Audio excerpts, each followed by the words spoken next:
All right, folks, welcome. Hello, happy Tuesday. Says nobody, but happy Tuesday. That's right, Tuesday. Um, come on in, folks. Grab seats wherever. There's spots over here, bar stools and everything. So come on in. Hi, my name's Jim Gal. I'm the host of the Grit City Think and Drink. This is almost the end of our 11th year of doing, or sorry, not 11th. I just made that up. 7th year, not that old. Whatever. Nobody's paying attention, right? Truth is just blase at this point. So yeah, 7 years we've been doing this. We have one more talk this academic year. So in June, we'll have Sean Schmidt coming in talking about futurism, which I did not know was a thing, but he's going to talk about future studies and a new book that he put out.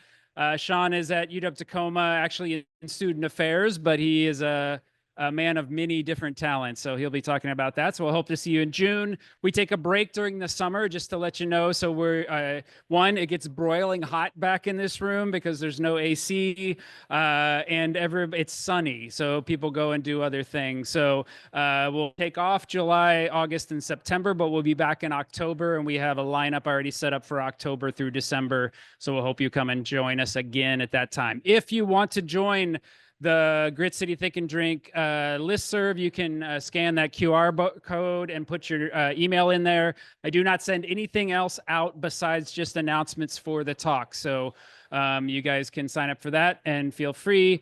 If you want to see if there's anything that you missed and you're interested in, see what else this is about, you can actually go, if you just go and Google UW-Tacoma Grit City Think and Drink, you can find the website, or you can try to type that whole thing in there. And then you can look at what we've recorded. Not all of them recorded, sometimes by request by the speakers that do that, especially in nowadays times, or when Jim screwed up the AV equipment and forgot to record something, because that also happens. So just to let you know, but you can go check those out and see them, and we'll be recording, just so you know. Cool. Sound good?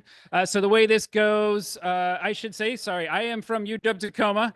I am in the interdisciplinary, I can't ever say it. I've been here for 26 years. Interdisciplinary arts and sciences. In the sciences there, I'm a professor, so I'm happy to have you all here tonight. And our speakers tonight, who I'll introduce in just a second, I have known since I got here 26 years ago. So I'm not the oldest one in the room, is what I'm trying to say. So, but these guys have been around. If you have questions about what UW-Tacoma used to be like, you can ask them. I love having a mic. Okay, so the way this works, how many people are new to the Grit City Think and Drink? Excellent. We hope to have you here again. So the way this works, I'll introduce our speakers. They'll give you an amazing talk. This will be a bit of a conversation, so a little bit different than just a straight up talk. It would be really interesting. We'll have give them a short break. We will give away some prizes. So if you haven't gotten a raffle ticket yet, I will give you one at the break, and then we'll give away some swag. As you can tell, I slowly outfit myself with things over 7 years. And so we're giving away toboggan hats right now. So hopefully you'll stick around for that. And then you can stick around for the question and answer series, where you can try to stump the speakers and ask them whatever you like. Cool. They can also choose not to answer your question. So that's their choice. Cool. Sound good? Any questions? I feel like I'm in front of a class. Any questions? Really? All right. So I'm going to introduce our speakers. Dr. Carolyn West is an award-winning author, internationally recognized speaker, and documentary filmmaker. Speaking of Diddy, who's in the news right now, an expert witness. For more than 3 decades, she has been investigating gender-based violence with a special focus on domestic violence and sexual assault in the lives of African-American women. Dr. West is featured in the upcoming documentary Chris Brown, just to speak of another one, A History of Violence, which will premiere October 27th on Investigation Discovery. Our other speaker tonight is a founding faculty of UW-Tacoma, and emeritus professor Mike Honey, brought renowned nonviolence leader James Lawson to campus a while back. With the help of Paul Lovelady, Adam Nolan, and others at UW-T, he made Lawson's lectures into a film called Love and Solidarity, and a book, Revolutionary Nonviolence, Organizing for Freedom. A recipient of Guggenheim, Harvard, Radcliffe, and other fellowships and book awards, Honey is currently writing a book about his time as a movement organizer in the South after Martin Luther King Jr. Martin Lee, I can't even speak. Martin Luther King Jr.'s death. He has donated part of his civil rights book collection to the UW-Tacoma Library Chihuly Reading Room. Without further ado, our speaker.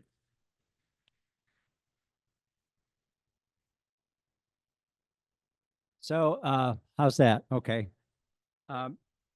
So I'm going to just introduce our topic for a minute, and then I'm going to ask Carolyn some questions, and then she's going to ask me some questions. So I was in the Southern movement for freedom movement for about 6 years, and a guy named Guy Carolyn, who I met from Highlander Folk School, taught me this song. And we always sang. Now, I don't know if you can hear it in here, but you could hear it better if you sang with me. And given the topic that we've got, we were just talking over dinner, what a serious time we're in. And the topic of nonviolence is, you can take that in a lot of different ways. So the kind of work that Carolyn does, just try to stop or mitigate or respond to violence, is one way of working on it. Another way is this May 1st, the March Against Fascism that we had here in Tacoma. But it's part of a long train of work of people, both academic people and just any people. So I'm going to teach her this song for a minute, and maybe at the end we'll see if people can actually sing it. It's very much about what's going on now, but it was written in the 1970s. Ain't you got a right? So you can't probably hear this. Ain't you got a right? Ain't you got a right to the tree of life? Now, he was talking about a lot of people in the South, but he has this verse, we come from a distance, and you say, ain't you got a right? A long, hard journey. Ain't you got a right? Don't we have a right? Ain't you got a right to the tree of life? To the tree of life. So this is one of those things where you repeat the verse. So I go, ain't you got a right? Ain't you got a right? Ain't you got a right?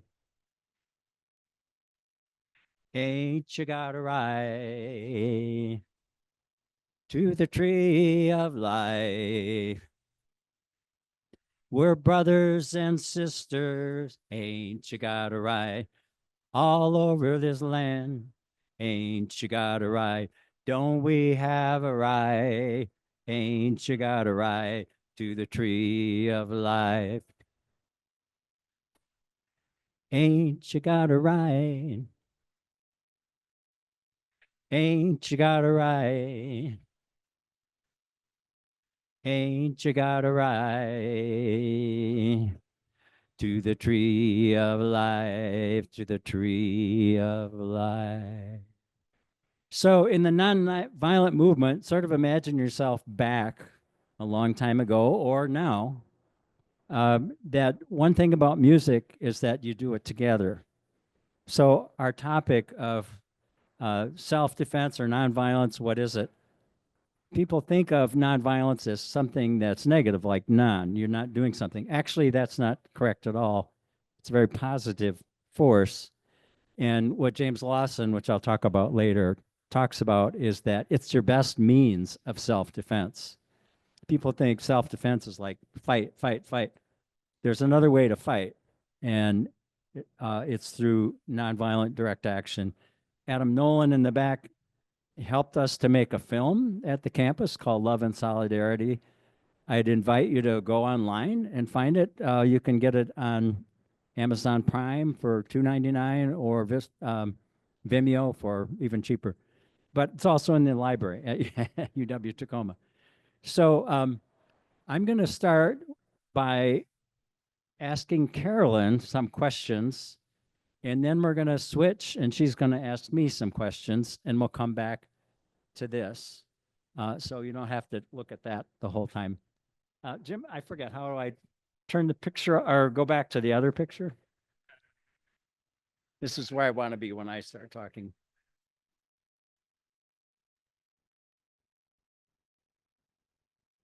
So there's a joke here. That on the left is me as high school class president, and that on the right is what happens after I went to college. A bunch of stuff happened. A bunch of stuff happened. Okay.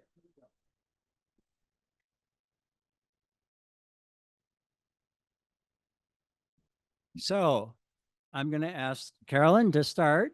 We've known each other for a long, long time, ever since you came here. And when did you come and what were you doing when you came? Because I remember it was a pretty big deal when you came, the stuff you were working on as a graduate student. Yeah, so I came in 97. I know, stop. Stop. And the place was a hole in the ground. There was nothing here except a fence. And they said, oh, one day there will be a campus there. I was like, so I came, actually, I did my bachelor's, master's, and PhD at the University of Missouri in St. Louis. I did my pre-doctoral internship at Notre Dame and did my first postdoc at Illinois State. My second postdoc was at the University of New Hampshire in the Family Research Lab doing research on gender-based violence. And I actually took the job because Mike would stop calling me. There were no people of color really on the UWT campus. And I looked around and I did not see another Black face. And he kept calling, and then he started having community members call me to say, oh, it'll be great. And I against my better, I came and it worked out okay. And we're so glad you came. And you stayed. Yeah. So can you tell them a little bit about how your work on violence and violence prevention got started? You were sort of doing it already when I first met you, and then kind of where you have taken that. Okay, so it really started, I was 13 years old, and I saw in the Encyclopedia World Book, Boys and Girls, that was before Google for you younger folks. And I saw an entry for psychologists, and I sort of knew that's what I wanted to be. And I also, when I got my first adult library card, I checked out a book called Scream Quietly or the Neighbors Will Hear. And it was one of the earlier works on intimate partner violence. And I was reading about a researcher named Murray Strauss. And fast forward like 20 years, I ended up in his lab working with him at the University of New Hampshire. So that's how I really got started on the research. But nobody was looking at domestic violence in African-American women. And I knew that that was something that I wanted to delve in at the time. But my professors kept telling me, unless I had a comparison group, it wasn't solid scientific research. But I had a wonderful mentor who let me do my dissertation on dating violence, specifically in the lives of African-American young people. And so it just kind of took off from there. But what really did it is I was in graduate school and I ended up suing the University of Missouri for sexual harassment during the time, it was the early 90s when that wasn't a thing. So I had the opportunity to really learn how to be a student activist during a very difficult time, and using those skills that I've applied to my work going forward. So Carolyn teaches very popular courses here in psychology. She's been sort of a mainstay for a long time. Some of you probably know about those courses.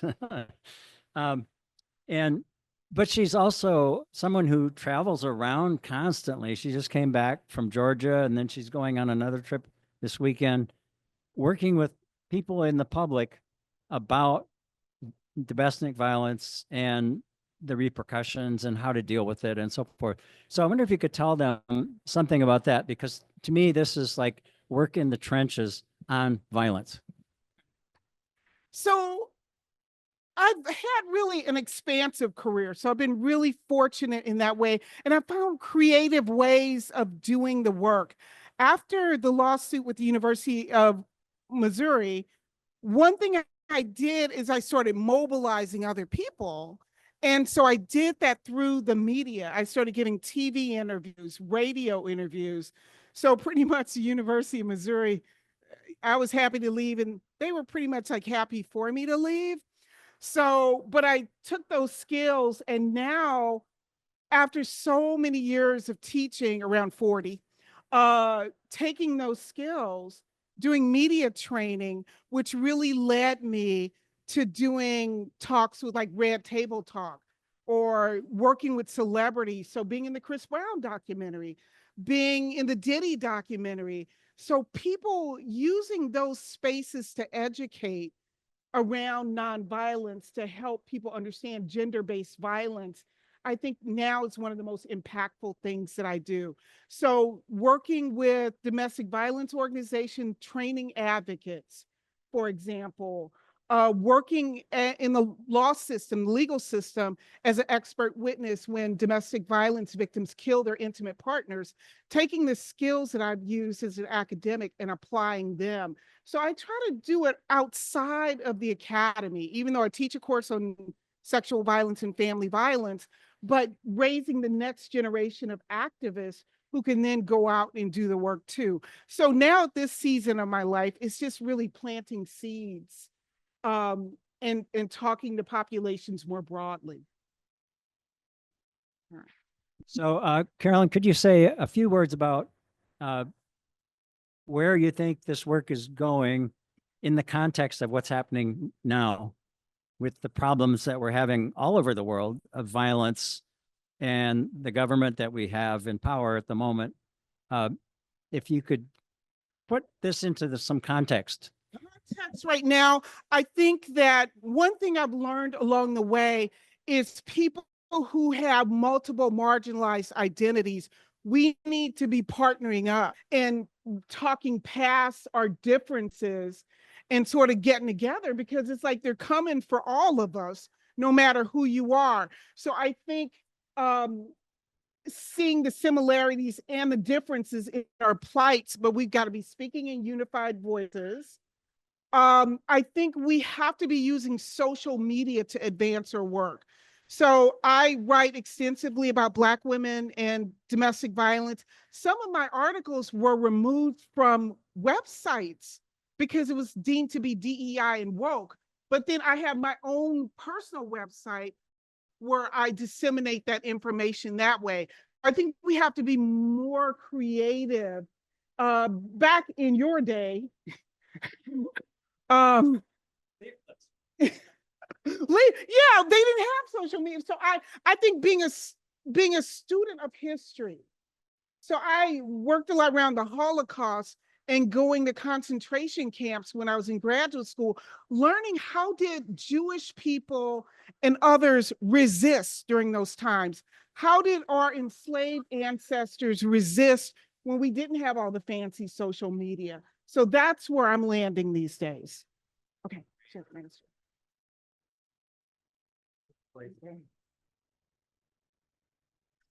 so tell me about the first meeting. How do I switch to the other pictures? Okay, so. What I really look like, I just showed up for the interview. So I don't know, how was that first meeting? Because you kept calling me, so I figured the interview went well, I guess. Well, Carolyn's from what, St. Louis, right? So I worked in the South for 6 to 8 years, and my work as a historian, okay, a lot of my work as a historian is Southern history. Carolyn's from St. Louis, which I call Southern, even though people might not think it is. But if you ever lived in St. Louis, you would know. And I remember her talk when was it Michael Brown who was killed right outside of where Ferguson, where she was kind of from that area. So when she applied and I was on the search team, I sort of recognized right away what she was doing in the context of what I understood about the freedom struggle.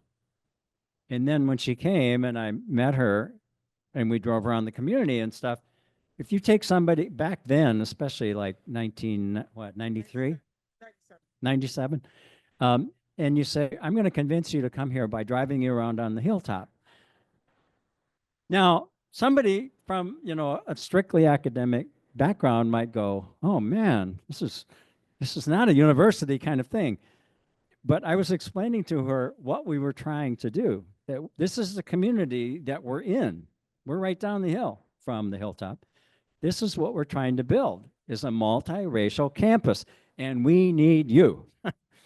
So if you walk around UWT today, you will see it is a multiracial campus. I mean, I don't know what Trump can do with us because we're there. He can't stop it.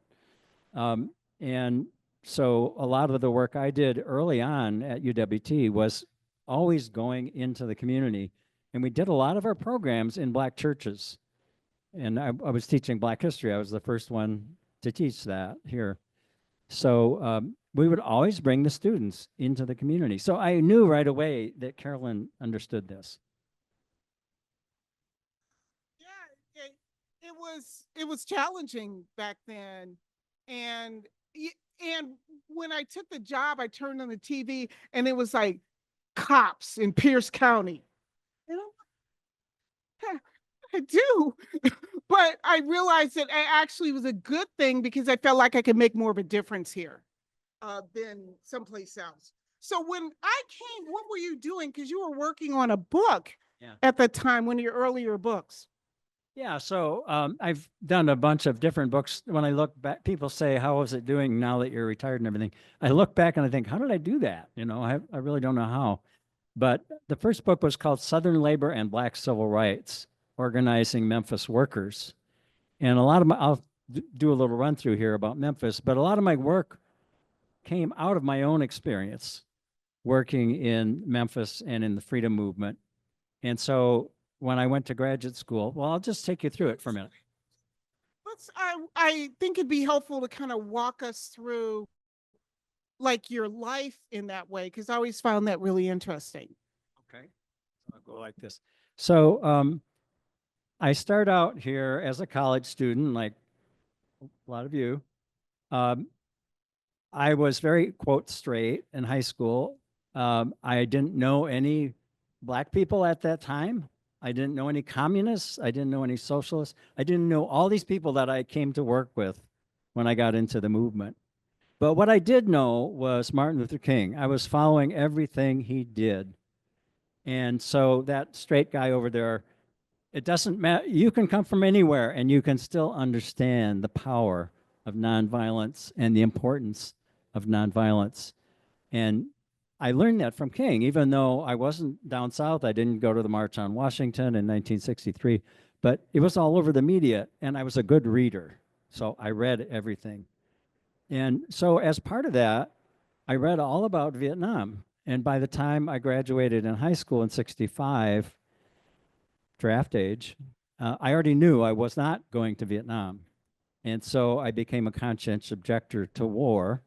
And that's the person you see next to me there is we took a group of students to Hong Kong to study China, Southeast Asia, and Vietnam. And over one semester, out of 44 students, a lot of whom were pro-war, we all came back anti-war because we understood what was going on. This is not something the U.S. should be doing at all. And speaking of criminal wars, that was one of the worst. Probably 3 million people died that, just because the U.S. decided to insert itself, use its helicopters, drop its bombs. They dropped more bombs on Vietnam the size of Florida than all the bombs dropped in World War II. Now, what was that about? They were experimenting on these people. They're Agent Orange, all kinds of terrible things they were doing. So in college, I became a real activist in Students for a Democratic Society. And SDS at that time was sort of like the cutting edge of the anti-war movement on the campuses. And the campus I went to, Oakland University, was such a podunk place that there really was no big movement. So we staged a sit-in, even though it was kind of a fake. It was on April Fool's Day. But I became the editor of the Oakland University newspaper. And so we used the newspaper really to convey, because it was a very small campus, like 3,000 people in the mid 60s. But then things got serious when I graduated from there because I got drafted, of course. By the time I left there, the draft was still in force. And I said, I'm not going. And fortunately, my draft board said, well, you're a conscientious objector. We'll accept that. You have to get alternative service to the military. So that led me down south. And these are some of the people that I worked with in Washington, D.C. As soon as I got down to Louisville, where the Southern Conference Educational Fund was located that I was going to work for, the police murdered Fred Hampton and Mark Clark in Chicago. And we went up to Chicago with Black Panther Party members and saw what it was really like to be in a police state. If you were in the Black community, you lived in a police state. And then we worked on a case in Louisville called the Black Six, people who had organized a protest against the killing of Martin Luther King in 1968. And the police attacked them and then charged the people who organized the rally with causing the riot. So think about it now. You can see this happening, like students do a nonviolent protest, they get attacked, they get charged with the problem, not the police, they did. So I end up in this little jail for 3.5 weeks in southern Kentucky, and that's a long story. I won't go into it, but out of that, I really got educated. Like, oh, this is what happens to poor people, because most of the people in jail with me, all of them actually, were poor people. They were all white except one black guy who came at the end when I was there. It was pretty horrible, but nothing as bad as what they're doing to immigrants today. Nothing like that horrible prison in El Salvador. And when I see them kidnapping people on the streets, you know, I got, you could say, sort of kidnapped by the police, but at least I knew they were the police, you know, and they were in a marked car. And they took me to a real courtroom and then threw me in jail. But at least I understood what the hell's going on. So what we're seeing now is much more bald-faced and bad, you know, compared to that time. So I moved down to Memphis and became the director of a civil liberties group in the South. And one of the first things we did was work on the Angela Davis case. We have courses in our curriculum about, there was one I taught, Martin Luther King, Angela Davis, and Malcolm X. I'm not sure if it's being taught now or not, but it's on the books. But if you don't know about the Angela Davis story, you should learn about it. It's too complicated to tell time-wise. But she was a black woman communist who was being railroaded. She was a faculty member at UCLA, and she got fired by the governor of the state, Ronald Reagan, not because she did anything, but because she was a communist and said she was. And of course, because she was a black woman. And then she got arrested and put under death penalty charges in California. So it was a huge campaign all over the country and actually all over the world for a year and a half to keep them from executing this brilliant academic philosopher. And we won that case. And so that was pushing back against the Nixon regime, which in that period was like what we're facing now, not quite as bold as the Trump people are, but definitely a repressive era of repression. And that's what I'm writing about now. It's sort of parallel to now. And so we started organizing street protests. Carolyn said, no social media. Nope. So we would use the phone and we would use leaflets and we would go door to door.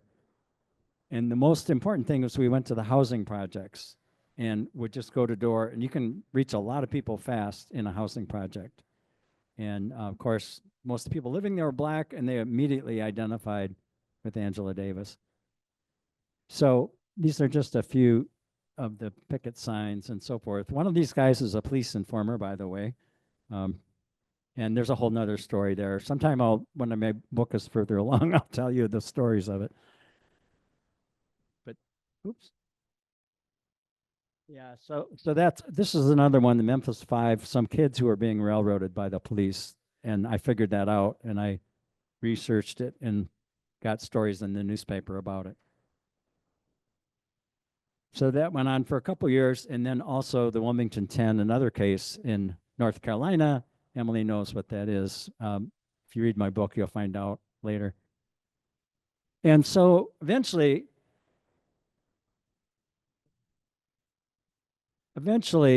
I burned out. And this is one thing I'll tell you, if you get involved in movement activities today, or even just as a student or whatever, protect your health, which we didn't do back in those days. We'd stay up all night long. We'd drive all over the South, thousands of miles. And then I got sick. It did me in. So I started thinking, well, I got to do something differently. And lo and behold, Howard University offered me a full scholarship. And of course, that's where Stokely Carmichael went to college. That's also where Kamala Harris went to college. It was a great place to go. It was a great experience. And that launched me into studying Black history and Southern history in a big way. And so I've been doing that ever since. And living in DC, where we were protesting apartheid, another parallel campaign like the Gaza situation that we worked on for years and years. None of these things get resolved quickly. So this is the book that I'm working on. I'll just jump over it because we want to get back to Carolyn's story here. But just to bring it into the present, this is the first Trump administration in 2018. We brought all these people to Memphis, where King was killed, to basically resist, protest around labor issues and civil rights issues and international issues.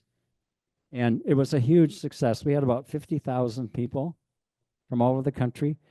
And some of them, longshore workers from Tacoma, showed up. And this slogan from the strike, it says, "I am a man," because all the sanitation workers in 68 were men. But it really means human dignity. That's what the slogan is about. These are some of the longshore people. So bring it into the Black Lives Matter period that probably all of us have lived through that and watched it. I started thinking about, okay, I've done all these histories of all of this, but what can people take away? And so I would urge you to take a look. I've got a couple of copies over here. Revolutionary Nonviolence, Organizing for Freedom, there's a method to this. When you organize to resist violence, you don't want to cause more violence, right? So there are ways to do that, especially in a violent climate. You need to know what they are. And so it's a mixture of the civil rights movement and the labor protest, methods, art, Martin Luther King teachings, which is a whole another story, but part of it. And then up to the present, the free Palestine, stop the. It's funny, everybody calls it, pro-Palestinian. It's anti-war as well. I mean, it's like stop the violence is what it's about. And so last point is what you find in this book, and some of it in the film Love and Solidarity. These are the 4 steps for organizing, and they apply to almost any situation. But you have to think about really in larger terms. So James Lawson says, nonviolence is the best kept secret of the human race, even though most people don't know about it. Each one of us must become a resistor. We were talking during dinner, like, what do? We're just being flooded, with horrible stuff every day. Everybody has to become a resistor. The worst thing you can do in a period of repression is to say yes. So you don't say yes, and maybe you stay quiet, but you don't say yes. And the other part of it is you become a resistor in whatever way you can. You do not go along. Carl Braden, who I worked with in the South, said the most important word in the English language is no. I'm not going along. So I'll just finish with that and come back to Carolyn. Or do we just want to stop? You know, yeah. So your question was, how do you know what to do? You know, sometimes the moment just chooses you. And I was almost like an accidental activist because all I wanted to do was just finish my degree. You know, I wasn't about trying to fight with the university. But once I started to tell people and then realized a dear friend of mine was also being harassed by the same individual. And then I told my major professor, who was my dissertation advisor, and I had known her since I was an undergraduate. And she was the one who really mobilized. We worked with women's studies. We worked with the queer people on campus. So, like, getting the marginalized people together, they helped me get an attorney because I was a graduate student. I didn't have any money. And it was like the whole system of people that I cared about mobilized around me. And a lot of people told me just like let it go, just focus on getting your degree. But what really saved me is when I started to report and file a complaint. Actually, it was a male graduate student who came forward and said, you know, these students aren't making this up. And they actually he knew of one of his victims, and the university was able to track that person down, and some horrific things had happened, so they just finally made him resign. But I think it was just like I couldn't be silent about it. And I use a strategy basically that says go high, be visible, because if you're silent, it's easier for them to get rid of you. But they knew because I'd filed a lawsuit in federal court that I had gone and given TV interviews and radio interviews, that if they came for me, I wasn't going to go silently. So it was easier to just, the university gave us a settlement, and then I went to Notre Dame and finished writing my dissertation. So that was my strategy. But part of it, I just couldn't stay silent. It was just so egregious that I just knew that I had to speak out. And I just happened to be the only person within 6 months of the last harassing incident who could file a complaint. Yeah, so so sometimes you find courage that you didn't realize that you had. And so, Mike, how did you like stay alive? Weren't you afraid they were going to come for you? Yeah, like why? How are you not in jail? Oh, well, I was in jail, but I wasn't in jail for 5 years, which is what would happen if you were refused the draft. So I counted myself as very fortunate. I was in jail for 3 weeks and a little more, but not for 5 years. And so what you do is similar to what you said. You're confronted with something you never thought about. I thought by going south, I had escaped going to prison for 5 years, and suddenly I'm in jail within 6 weeks, you know, and that's what happened to people in the South. It was kind of like now you do something and you never know. So it was like that the whole time I was in the South. You never knew, what's going to happen. So you just had to be sort of prepared. And it's also a collective issue. The only reason I could do what I did for 6 years was we raised money from people in the South. We would travel around, no social media. We'd call a meeting. We'd go to a campus. We'd meet people. We'd write these little index cards and keep files of that. And then I would mail to them and tell them, here's what we're doing. And we were actually working on national legislation from the Nixon administration. And we built this whole network all over the South that connected with civil liberties networks all over the country. And we stopped a lot of the repressive laws of the Nixon period. And of course, Watergate came along and suddenly he was toast. So things cleared up a lot. I got my FBI file. I found out what they had on me, which wasn't much. And things moved on, But if we had gone along, like Carolyn said, if you go along with whatever it is, you're in much worse shape than if you make noise. And part of making noise is you have to do it with other people, because one of us alone doesn't have a lot of strength, but all of us together have a lot of strength.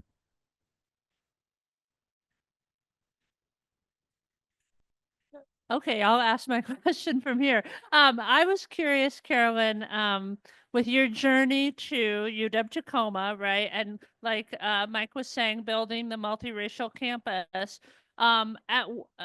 When did you feel like, okay, I definitely am glad I chose this place? Like, because was it right? Was it actually pretty soon, or was it a journey, right? Because we know it took a while to become a multiracial campus. So I'm just curious, like, where in there you were like, I'm glad I'm here.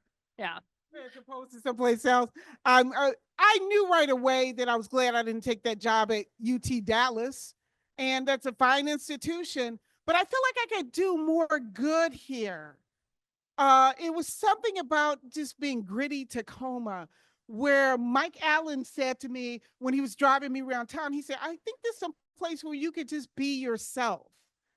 And so when I was allowed to teach the courses that really meant so much to me that I couldn't teach other places, the psychology of Black women course, or the deviance course, or the sexual violence course, that I knew that this is where I should be. And I felt like I could work with students who were like first generation, like I was, and just kind of finding their way, and just knowing at maybe some of the more privileged institutions, they're always going to be fine. But here I could really do something different and unique. And nobody told me no. I just go do stuff. And my major professor is always better to ask for forgiveness and permission. So then I would do it. And it's like, well, I already did it. So it's too late for you to stop me. And then I'm off to the next thing before they figure out I did what I did before. So I never regretted the choice to come here. And there was challenges, but I knew that there were good people here. And so that is what made the difference for me. Yeah, thank you. I'm in the presence of legends. Thank you both so much. That was incredible. Something that strikes me as like a connection between your work. Mike, you were talking about some of these campaigns to free individuals or groups of individuals that, were criminalized for their resistance. And Carolyn, so much of your work, in some way, shape, or form involves showing up for individual survivors who've been criminalized for self-defense, which is the connection we share. And so I just wondered if both of you might want to share anything with us about how and why focusing on, sort of vigilantly defending individuals, how and why that kind of work can also be part of building larger collective struggles. How and why are those individual stories and those individual cases important for the larger movement building work that you're both so powerfully involved in? So I've got some thoughts to go first. So the first thing that's a great question, because the first thing that came to mind is these different individuals that have been picked off by ICE, and what has transpired because of those individuals. Several of them, I don't have all the names at the top of my head, but several of them have been released due to court orders when we thought they're never going to get out. That guy that's down in that horrible place in El Salvador, people are not giving up on that. You can put somebody away like that, but if people around the world and around this country do not accept that, I think eventually we will get him out of there. But in the course of all these cases that we've been watching in the last 2 months, we see a real public outcry. And it's because it's all about us too. Like, if you can kidnap them and take away their habeas corpus rights, you can do that to me. And now they're starting to do it to U.S. citizens as well, and deporting people who are citizens, like kids, with never going to court, never proving anything. I mean, it's a stunning development where they can arrest somebody, claim something, but never prove anything. And we cannot trust what they're telling us at all. They are just picking people up randomly, and that could be you and me.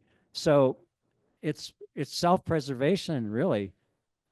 to work on individual cases as part of, we're defending rights. We're defending our rights. One thing, I'll turn to Carolyn, but one thing I always had right from high school on, I don't know why, I guess it was the way I was raised. I think it was my mother, what she taught me. I always saw the civil rights issues of Black people in Detroit, which was where my family came from, as my issues. I never saw it as I'm supporting these other people who have issues. I saw it as, this is my issue. This is not the country I want to live in, where the police can come in and kill people in Detroit in 1967, or put people in jail for something they didn't do. I always saw that as, these are my issues, which put me in a different kind of location in relationship to Black people in the South. So in Memphis, when I went down there, it was a majority Black city, and not very many white people would, say a word about what the police were doing. But if you did, if you put yourself out there, people were so glad to see you that you started having fellowship right away, like with James Lawson, right away. Everybody knew he was the person to go to, and I went to him. We started a lifelong relationship out of that. But I met a whole raft of people in Memphis in the Black community who were just like that. And I tell you, it enriched my life beyond anything I can say. And that's why when I came to Tacoma, I thought, this is my place, because I can see what needs to be done. And in fact, when I started going into the Black community, into churches and having programs and everything, same thing. People said, hooray, there's an institution that gives a damn about the Hilltop and is trying to create an educational framework for kids in Tacoma. So again, I'm like Carolyn, I'm so glad that I came here. And what I've done with that is I'm working with a program called Survivors First in the Seattle area. And it's what we call them survivor defendants, women who are battered, who use self-defense to protect themselves, and they will oftentimes end up in the legal system too. And that's what led me to being an expert in court cases of battered women who've killed their intimate partners. And I just think if you could put a face on any of these issues, it becomes more real to people when there's a story behind it. And I would say too, one thing I did, I don't do this anymore since I got a nicer car, but I had a bumper sticker with a domestic violence hotline number locally on my car. I also had a rainbow flag and a license plate frame that said Black Feminist Diva. So that's why my car kept getting keyed. So I don't have that car anymore. But the domestic violence number, so I just felt like every time I'm stopped in traffic and somebody's pulled up, you never know how you might be helping somebody with just that little piece of information. So I think finding creative ways where we can resist and help other people. It could be small, but it can be super meaningful. Any other questions? Here you go, Mike. Yeah, so immediately I'm turning to James Lawson when you're answering that question, like how do you relate nonviolence and violence as in the larger framework, right? That you're talking about. So he has a criticism of the movements today because he went through a whole series of nonviolent movements in the South. When, we talk about fascism today and that, but if you were Black in the South in the 1930s, 40s, and 50s, you already lived in a fascist kind of system where your rights didn't mean anything. And in Memphis, Black people could vote, but most of the South, you couldn't vote. So you had no rights and you couldn't vote all through the 60s, and you're likely to get picked off by the police and so forth. So they went through that all with nonviolence. And then, of course, people would say, well, really, you should self-defense. You should fight back. And of course, what I would say is if you're out on a lonely country road in Mississippi and the Klan is shooting at your house, yeah, you might shoot back. Maybe that's your only choice.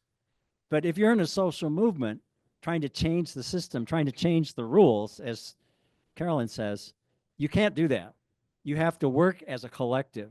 And if you're working as a collective, the point is not so much about you being hurt.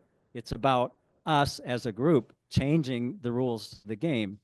And Lawson was really good at that, drilling this into people. He said, okay, if you can't be in a nonviolent march without fighting back, then go do something to help the march, like hand out leaflets, but don't get in the march. We don't, and we had an incident in Memphis when King was there where some young people started busting out windows and stuff, gave the police the perfect opportunity to bust heads. They killed one of those students. And they, that was the beginning of the end for Martin Luther King, really. He had to come back. So that was a good example in his view of you do not take it into your own hands, and nonviolence is your best method. Why? Because you're trying to win over other people in society. It's not just about you and your group. You're trying to get other people on your side. And in the South, you're talking about trying to get white racists to accept voting rights, to accept, limits on police behavior, things like that. So you're actually trying to reach people that people think of as the enemy. These are the enemy. We called it the white plantation mentality. That's the enemy. But you have to sort of change that mentality through collective action. And like Carolyn says, once you've changed the rules, those people start acting differently. So we're in that situation right now. We've got like a third of the country entranced by these maniacs, who it's hard to believe that anybody's entranced by that, but it's like a cult movement kind of going on. We have to somehow have the fortitude to work as groups to change the rules and to resist what they're moving the country toward, and bring some of those other people over to the side of doing that. And Moral Monday. The Moral Monday movement, where you got all these different marginalized groups together, and they can look past whatever's dividing them and see that the issues are very similar. Yeah. So we're probably about out of time. So does anybody have another comment or something? Yeah. Thank you both. I think I want to push back a little bit. Part of what I'm hearing here is we are stronger together. And so we want to recognize that even that people who might have different opinions than us right now on a particular thing, whether they're entranced, misinformed, willfully deceived for years, decades, right? That we want to remember that they are human and that they have some empathy there so that we can have that larger movement. But I also am reminded of the quote that, and this is, to me, it's a powerful quote, that the master's tools are not going to break down the master's own house, right? We're not going to dismantle systems of oppression using the tools that the oppression is giving us, especially, and this is a short-sighted view, and which is why I so much appreciate having this longer history, right? Helping us remember that we've been through shitty stuff before, and together is how we fight it. I often feel like many of the routes through which we would address and actually change the systems, those routes are actively being taken away from us, right? Like, how many women who have changed their name are going to be able to vote when we want the voting to change the rule, right? So it's such a huge question. And I want to be on board with the nonviolence, and I think it speaks a lot to me, and you have both inspired me to continue that fight both locally and in the long term. But part of me is having an emotional reaction that is, I feel like the few tools that we have, that we've fought so long, our antecedents have fought so long for, are being ripped in a way that demands that we. You're saying that the tool is working together. I'm not articulating it together, but thank you. Master's tools will never do, but I always figure I had to have some of the master's tools in my toolbox. That's why I spent years getting the ability to write and do the research to, have my voice out there in a different way. And it's kind of like, do you really want to have partnerships with somebody who's saying, I don't even think you have a right to exist in the world? Where do you find common ground with a bigot? I don't know the answer to that. I would just briefly say it's kind of like with the Green Book. You back in the day when they had and everything was segregated, and there were people who could go out and march with King, but then there were other people behind the scenes. It looked like maybe they was Uncle Tom sellouts, but they were really had the money and could bail people out of jail. So I think we got to all figure out a way where we can do our little piece, and maybe it won't be as visible as the people who are getting arrested, but it's something. It's that's the only way that I can manage in this difficult time, because I've not been as traumatized ever. When you think about gaining the right to reproductive freedom and losing it in my lifetime. And so, I think we just get up and we just keep doing the work. But I hear what you're saying, though. And I appreciate the question about like the nonviolence. Like, how does that work when somebody's hitting you upside the head with a brick? So there's no easy answers to it, but I get that. So looking back in history and learning from the people who've been here before. So thanks.